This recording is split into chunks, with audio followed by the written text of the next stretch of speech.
Hi everyone, Chad Goodman here, music director of your Elgin Symphony Orchestra.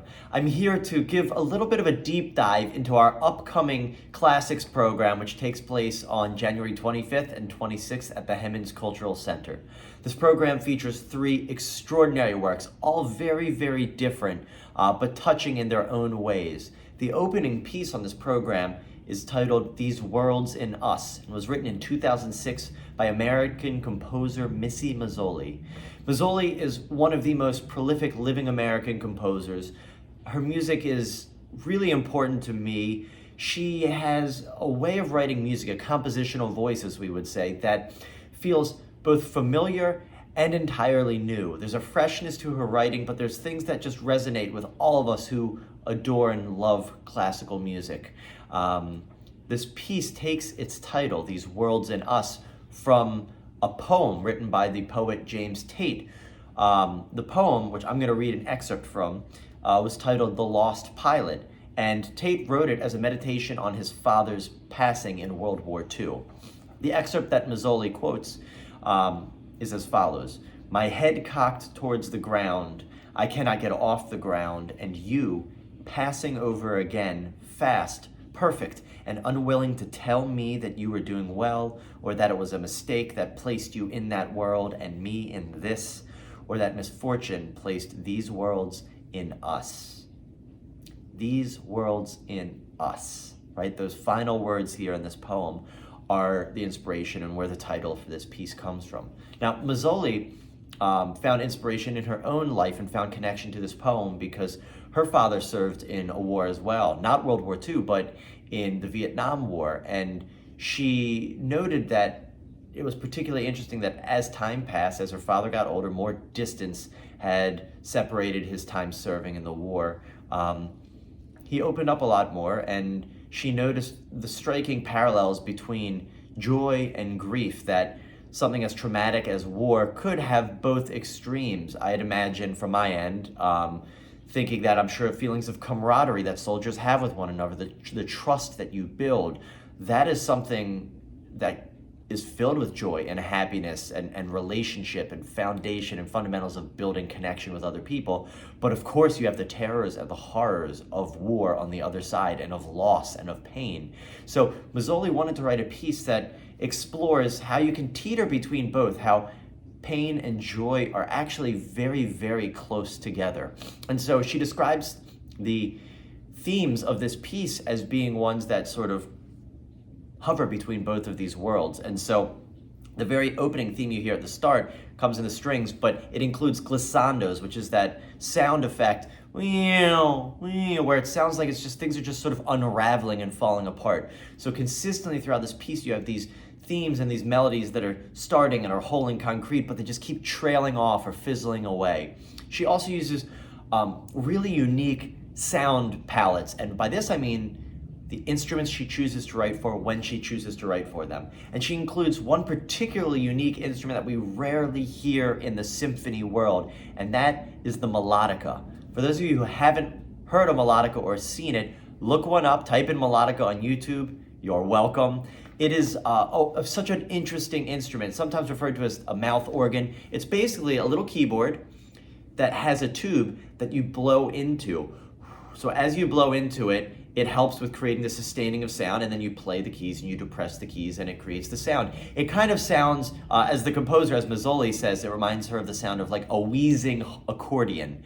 And she uses this instrument in such a unique way. There's actually 2 of them that our percussionist will be performing at the beginning and end of the piece. So it bookends the piece with the sounds of this this melodica, which sounds like a harmonica mixed with an accordion in an interesting way.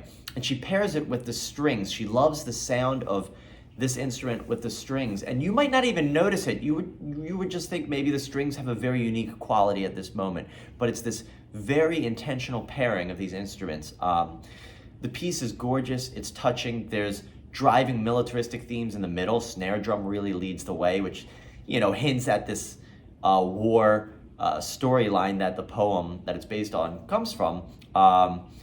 But there's this sort of grappling of these 2 worlds of feelings and of emotions and of joy and of pain and grief and of love and all of these together. That's our opening work. Second piece on our program, we'll be performing Saint-Saëns' first cello concerto, featuring our very own principal cellist Matthew Agnew as our soloist. I'm so excited to get to work with Matthew in this capacity. He's such an incredible musician, a deep musical thinker.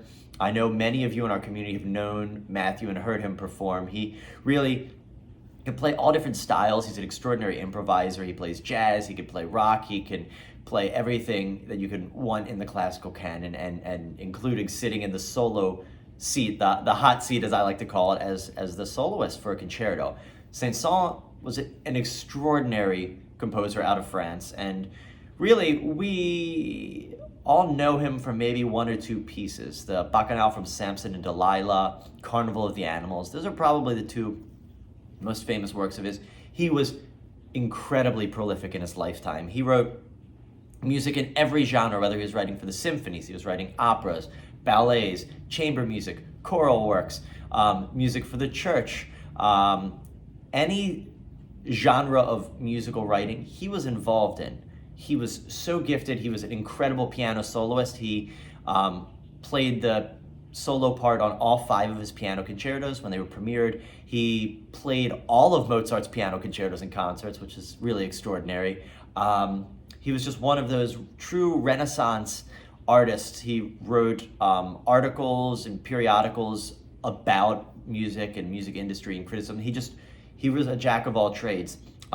This cello concerto is part of the standard repertoire. It's really incredibly respected by the orchestral community, by the cello community, and it's considered one of probably the top 5 or 6 concertos written for the instrument.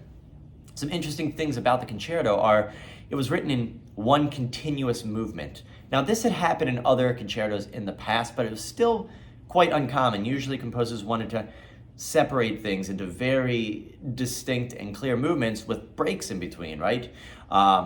And he decided to go against that. Now, the concerto is written in 3 sections, but they are all linked together. So there's no obvious break for applause in this spot or that. So it opens in an incredibly exciting way, an exhilarating way, a huge explosive chord from the orchestra, followed by the solo cello coming in with this big declamatory statement. And declamations, declamatory statements is what this concerto is all about. So much of it, particularly the first and third sections, the cello takes on this huge bravura role of like really just laying things down and proudly saying, this is me, this is the melody, this is where we're going. And the orchestra follows. And of course there's some back and forth dialogue, but it's an incredibly virtuosic and high intensity, high octane solo part. And the first half, or the first third of this concerto is just an absolute joy to be able to perform, and really to even more so to be able to listen to. It's so exciting and it's so engaging, and the cello just really goes across all different registers of the instrument. You really hear just what is possible on this instrument. Really, Saint-Saëns highlighted it beautifully, and the different colors you can get. The second section, which we can call a movement, but the second section of this concerto is a little minuet. The strings in the orchestra that are accompanying are all muted. There's lots of pizzicato plucking that's going on. It's very, very delicate. It's very, very sensitive. It's charming. So much of Saint-Saëns' music, of French music of this era, at the end of the 19th century, this was written in 1872, was charming. Character, color, texture. These were the things that the French composers excelled at bringing out and highlighting in their music. And this minuet section is just so charming, and it's really highlights the complete opposite side of what is possible for the solo cello to be doing. It's gorgeous, it's intimate, you're gonna absolutely love it. I hope all of you are leaning on the edge of your chairs during it to hear it. It's so special, and it really explores the quieter sound world that the orchestra and the solo cello can provide. This leads directly into the third and final section of the concerto, which once again just flooring it 0 to 60. It is just wild. It has some of the most complex and virtuosic passages of the entire concerto for the solo cello, and it just rides off aggressively, just picking up, and he marks for it to get faster and faster towards the end. You just think, how many more notes can you squeeze into a bar? And he keeps pushing that to its limits. It's such a fun piece, and we're gonna have an absolute blast getting to feature our very own Matthew Agnew as our soloist. The last piece on the program is the one that probably most of you are most familiar with, Tchaikovsky's sixth and final symphony, the Pathétique, as it's referred to. Now, this symphony, the name is an interesting story because we refer to it by this French pathétique, which has translations to being solemn, pathetic, pitiful, but actually this is a mistranslation because Tchaikovsky, when he wrote this, referred to it as the passionate symphony, and the word that he used, the same word in Russian, refers to passion, not to pathetic qualities, to pity. And so this mistranslation, I think, gives people the wrong idea. Now, it is a dark and it's a very sad and dramatic work. So people, I think, like to just associate it and have continued to stick with this idea of pathétique being what it's about, but it's about passion. Tchaikovsky was thrilled when he wrote this piece. We have letters that he wrote to friends and family saying, "This is the greatest thing I've ever written." He struggled with it for a while. He had started writing a symphony, and like he so often did, and many composers of the Romantic era, who had these extreme swings in depression and mood, they would write extraordinary music, and then they would start writing something new and think it's awful and destroy it. So he destroyed the original manuscripts for a symphony. He said, this isn't it.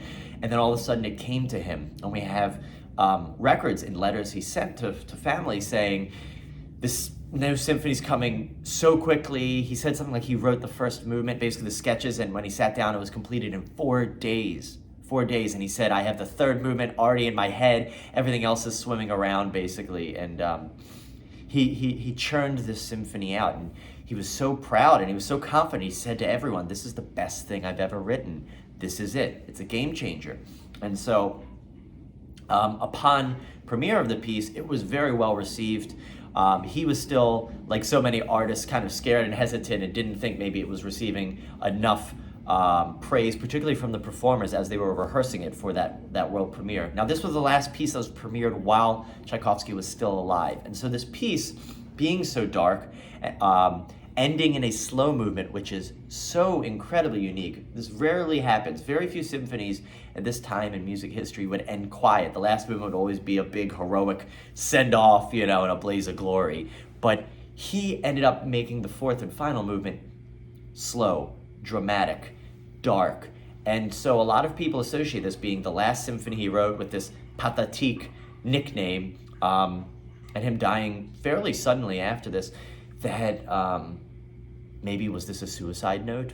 He said this was a programmatic piece. We also have record of this. He told family, there is a program to this, and so much of myself, so much of his experiences are in this, but he will never tell anyone what that is. He wants that to be an enigma. So to this day, we don't know what it is about, what autobiographical aspects of this piece are referring to what moments in Tchaikovsky's life and in his psyche.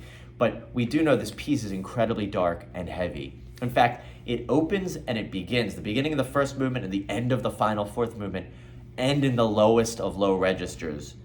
Very first movement opens, low strings, play a nice drone, solo bassoon starting low, trying to build and coming down every time. And something that I want all of you to listen for in our performances is just how much these themes all rely on pulling you down. No matter how some of these themes try and ascend in the direction, they always come back down to these dark, low depths of the orchestra. It's really extraordinary writing. It's so unique. It's so powerful. The first movement opens with the slow introduction in the lowest of low registers, and then just accelerates. And there's just so much drama and suspense in this massive first movement. Really, the whole orchestra gets to shine. The brass have some truly powerful and heroic fanfare figures, sometimes bold and beautiful and brilliant in major keys, and other times terrifyingly wailing like in quality in these minor, really crunchier harmonies. The first movement is just a true tour de force. The second movement is fascinating and very unique in music history because it is a dance in 5/4, meaning there's 5 beats per bar. And he breaks it down into this grouping of 2 plus 3, 1, 2, 1, 2, 3, 1, 2, 1, 2, 3, or 1, 2, 3, 4, 5, 1, 2, 3, 4, 5. So it's off kilter. Think about it. It's not an even step. It's not bump, bump, bump, bump.